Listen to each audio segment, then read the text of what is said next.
राजापूर तालुक्यातील सांगवे येथे कुत्र्याची शिकार करणारा बिबट्या एका घरातील सीसीटीव्ही कॅमेऱ्यामध्ये कैद झाला असून तो रंगावरून ब्लॅक पॅन्थर असल्याची शक्यता वर्तवली जात आहे।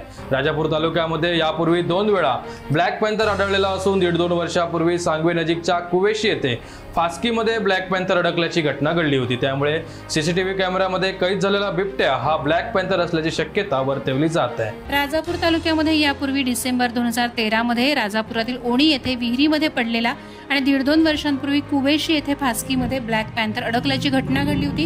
या दोन्ही ठिकाणी वन विभागाला ब्लॅक पॅन्थरची सुखरूपपणे सुटका करण्यात यश आलंय। यातून राजापूरमध्ये ब्लॅक पॅन्थरचं वास्तव्य असल्याचं स्पष्ट झालंय।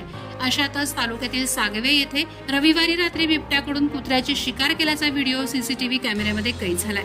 व्हिडिओमध्ये दिसणारा बिबट्या काळ्या रंगाचा असल्याचं दिसत असल्याने कुत्र्याची शिकार करणारा बिबट्या हा ब्लॅक पॅन्थर असल्याचं बोललं जात आहे। दरम्यान याबाबत वन विभागाशी संपर्क साधला असता राजापूरचे वनपाल जयराव बावधाने यांनी सागवे येथे कुत्र्याची शिकार करताना सीसीटीव्ही मध्ये कैद झालेला बिबट्या रंगावरून ब्लॅक पॅन्थर असण्याची शक्यता नाकारता येत नाही, त्याची घटनास्थळी जाऊन वन विभागाकडून खातरजमाही केली जाते।